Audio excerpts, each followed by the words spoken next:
महाराष्ट्र के नासिक में TCS company यानी कि टाटा कंसल्टेंसी सर्विसेज में जो धार्मिक शोषण का मामला सामने आया है, ऐसे में ये भी बताया जा रहा है कि देश की सबसे बड़ी आईटी कंपनी में ये कुछ जो मामला चल रहा था, कहीं ना कहीं धर्मांतरण की ओर इशारा करता है। ऐसे में कई तमाम हिंदू संगठनों में जो विरोध नजर आए हैं उनके मन में, वो उसको देखते हुए बजरंग दल ने एक राष्ट्रीय व्यापी प्रदर्शन का ऐलान किया है। ऐसे में हमारे साथ इसकी आगे की जानकारी देने के लिए मौजूद है विश्व हिंदू परिषद के विनोद बंसल जी। विनोद बंसल जी, ये जानकारी आपको आप लोग के पास कितनी आई है और कब तक आई है? और अगर इस मुद्दे की बात करें तो इस जानकारी में आगे आप लोग इसको कैसे लेकर बढ़ेंगे?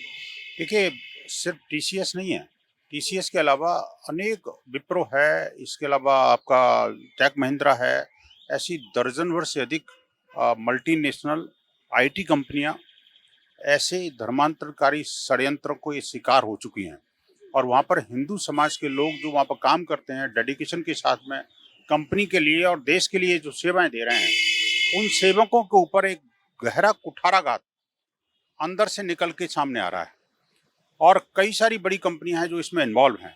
इसको लेकर के गहरी चिंता व्यक्त करने के लिए आज बजरंग दल ने पूरा देशव्यापी प्रदर्शन का तय किया है कि हम देश के हर जिला केंद्र पर प्रदर्शन करेंगे और वहां पर ऐसे इस्लामिक जिहादियों की करतूतों को उजागर करेंगे।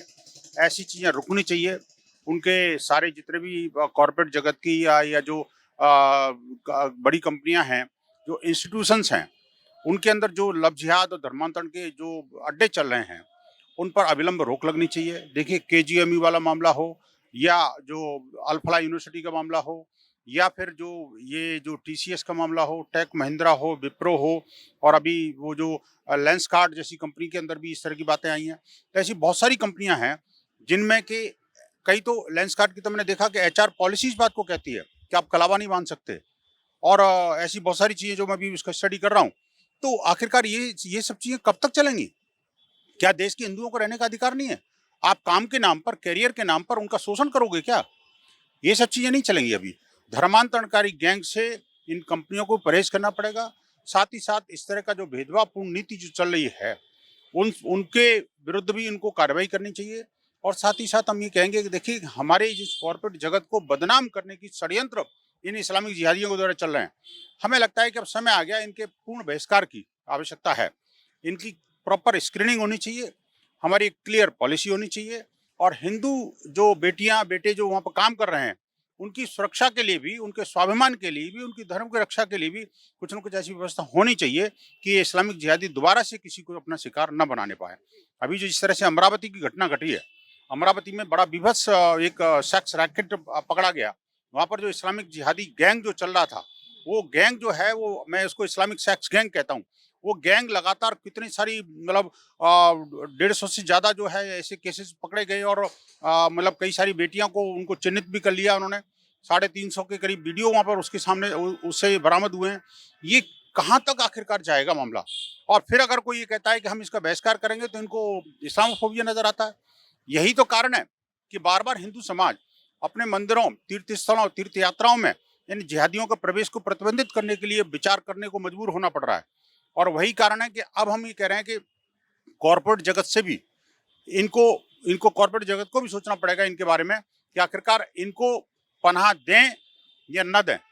क्योंकि ये तो वो जहरीले सांप हैं, तो पढ़ने लिखने के बाद भी और ज़्यादा शार्प हो जाते हैं। हमें लग रहा था कि पहले ये जो जिहाद का काम है सिर्फ अनपढ़ गंवार और जो गरीब लोग हैं वही करते हैं। ऐसा नहीं है, अब तो पढ़े लिखे लोग कर रहे हैं, पैसे वाले लोग कर रहे हैं, प्रभावशाली लोग कर रहे हैं, ब्यूरोक्रेट कर रहे हैं।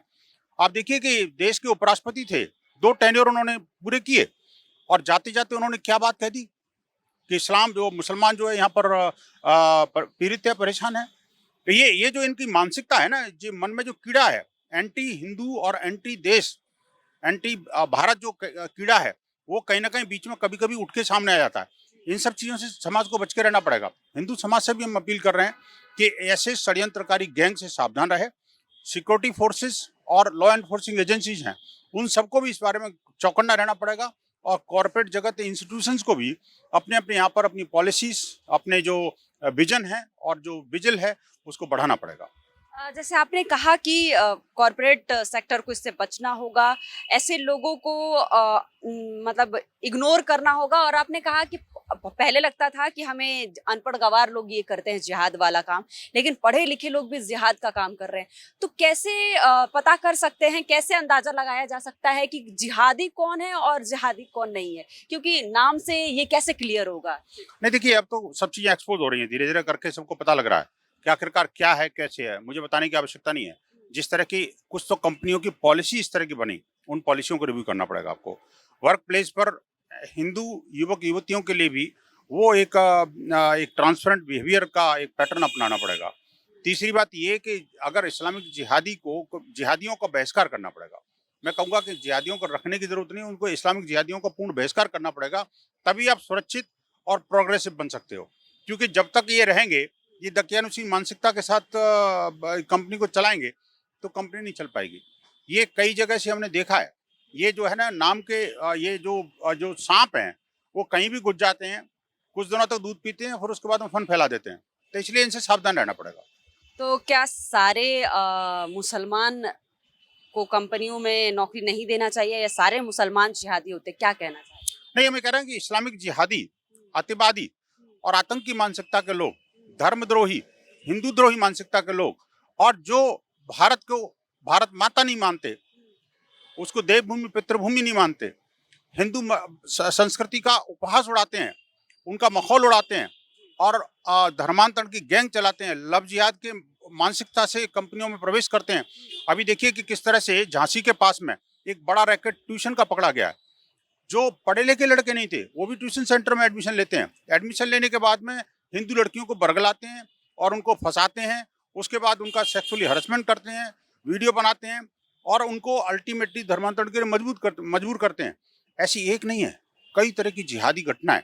हमने जिम जिहाद देखा, हमने ट्यूशन जिहाद देखा, हमने कॉर्पोरेट जिहाद देखा, हमने इंस्टीट्यूशन जिहाद देखा, हमने थूक जिहाद देखा, हमने जो तमाम तरह के जिहाद, जहाँ देखो वहीं जिहाद करते हैं, जहाँ जाएंगे वहीं जिहाद करेंगे। तो ये जो मानसिकता है ना, इस मानसिकता पर पूर्ण विराम लगाने की आवश्यकता है, क्योंकि हिंदू समाज अब इन सब चीजों को बर्दाश्त नहीं करेगा। समाज के साथ साथ सरकारों को, लॉ एनफोर्सिंग एजेंसीज को भी बहुत ज्यादा चौकन्ना रहने की आवश्यकता है। ठीक है। एक और इस पे मैं ये कहना चाहूँगी कि अगर जैसे आपने कहा कि सबको रहना चाहिए, लेकिन आपने जो प्रदर्शन आज ऐलान किया है, प्रदर्शन करेंगे, उस प्रदर्शन में ऐसा क्या-क्या होगा जिससे आगे लोगों को सहज रहने के लिए, सजग रहने के लिए संदेश दिया जाए? देखिए, बजरंग दल के कार्यकर्ता इन सभी राष्ट्रीय महत्व की बातों को लेकर के, या जो इस्लामिक जिहादी जो घटनाएं हैं, अतिवादी घटनाएं, आतंकवादी घटनाएं, उनके विरुद्ध एक सशक्त संगठन के रूप में खड़ा है। चाहे वो 90 के दशक की जो बाबा अमरनाथ पर हमले की घटना हो, या फिर बाबा बूढ़ा अमरनाथ की बात हो, या आतंकवादी हमलों की बात हो, बजरंग दल ने हमेशा उस चुनौती को स्वीकार किया। ये भी हम इसको चुनौती के रूप में स्वीकार करते हैं। ये इंस्टीट्यूशन जिहाद के माध्यम से, ये ट्यूशन जिहाद के माध्यम से हमारे यूथ को बरगलाने, भड़काने और उनके विरुद्ध जो है षड्यंत्र रचने का काम, धर्मांतरण की गैंग चलाने का काम, मेरी बेटियों की इज्जत। देखिए, एक तरफ तो भारत सरकार जो है नारी बंधन अधिनियम के माध्यम से संसद में 33% रिजर्वेशन की बात करती है, नारी सशक्तिकरण की बात करती है, तो वहीं वो जिहादी मानसिकता जो महिलाओं को खेती समझती है, हलाल की वस्तु समझती है, जो है उनको बुरखे और उसमें कैद रखना चाहती है, और हिंदू नारियों को शोषण करके उनको धर्मांतरण करा के अपनी जनसंख्या जिहाद कराना चाहती है। तो ये जो दोनों चीजों के बीच में एक जो विरोधाभास है, इसको ठीक करना है। बजरंग दल ने चुनौती के रूप में स्वीकार किया। हम सारे देश के युवाओं को जागरूक करेंगे, देश की वर्कफोर्स को हम उसको सचेत करेंगे कि आप भी अपने अपने स्थानों पर जहां आप काम कर रहे हैं, काम में कोई कोताही न बरतें, काम में पूरी अपने मन मस्तिष्क के साथ में उस कॉर्पोरेट के लिए पूरा योगदान सुनिश्चित करें। लेकिन साथ ही साथ अगर कोई इस तरह की कुकृत्य करते हुए देखा जाए, तो उसके लिए अपनी आवाज बुलंद अवश्य करें, एचआर के माध्यम से करें। अगर आवश्यकता पड़ती है, अगर एचआर और एजेंसियां नहीं सुनती, बजरंग दल के कार्यकर्ता, विश्व हिंदू परिषद के कार्यकर्ता देश के हर कोने में हैं। मैं आह्वान करूंगा कि सभी लोग वहाँ के स्थानीय कार्यकर्ता से संपर्क करें और आपको त्वरित इलाज मिलेगा उसका। नारी शक्ति वंदन अधिनियम की आपने बात करी, तो जो 33% आरक्षण किया जा रहा है, इसमें अमिटमेंट होना है और आज से सत्र भी शुरू होना है, इस पे आप क्या कहना चाहेंगे? मैं भारत सरकार को बधाई देता हूँ, शुभकामनाएं देता हूँ कि उन्होंने एक बड़ा काम हाथ में लिया है। निश्चित रूप से देश का दुर्भाग्य है कि 75 वर्षों में जो नहीं हो पाया, वो आज की वर्तमान सरकार इसको कर रही है। और आप देखिए कि 33% रिजर्वेशन देना एक नारी सशक्तिकरण की दिशा में बहुत बड़ा कदम है। इसका विरोध करने वाले सिर्फ वही हो सकते हैं जो हलाला का समर्थन करते हैं। इसका विरोध करने वाले सिर्फ वही हो सकते हैं जो कि 3 तलाक के का समर्थन करते हैं, है ना। इसका समर्थन करने वाले वही लोग हैं जो नारी को खेती की वस्तु और भोग्या मानते हैं, उसको कॉन्ट्रैक्चुअल मैरिज में विश्वास करते हैं। इसका ये भारत की संस्कृति और भारत के स्वाभिमान को अगर देखा जाए तो नारी के साथ खड़ा हुआ है। यत्र नार्यस्य पूज्यन्ते रमन्ते तत्र देवता का की बात करने वाला ये भारत नारी के सशक्तिकरण के लिए पीछे रहे, ऐसा कैसे हो सकता है? आज मेरी देश की बेटियां फाइटर जेट उड़ा रही हैं। अब मेरे देश की बेटियां जो है वो वहाँ पर अंतरिक्ष में जाके कई दिन तक शोध करती हैं और सारी चुनौतियों का सामना करते हुए मेरी डिफेंस में वहाँ जा करके और बॉर्डर पर जाके और ऑपरेशंस में शामिल हो रही हैं। आज उस बेटी को कैसे आप पीछे रख सकते हो? संसद में उसका प्रतिनिधित्व क्यों नहीं मिलना चाहिए? हम साधुवाद देते हैं और शुभकामनाएं देते हैं कि बिल ध्वनि मत से पारित होगा। और हम ये भी कहते हैं कि जो लोग इसके विरोधी हैं उसको अपनी नारीद्रोही मानसिकता से बाहर निकलना चाहिए।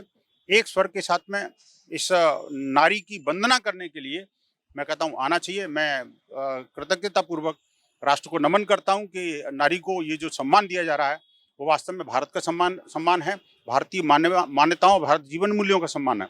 आप देखिए भारत तो वो देश है जिसमें कि जिसके वर्ष के प्रारंभ में ही 9 दिन तक नारी की आराधना की जाती है। शक्ति का संचय, शक्ति का आह्वान उस नारी से किया जाता है। नारी भोग्या नहीं है, नारी तो वसुधा है, नारी तो दुर्गा है, नारी तो काली है और नारी तो जो विदुषी और जो विद्या की देवी है।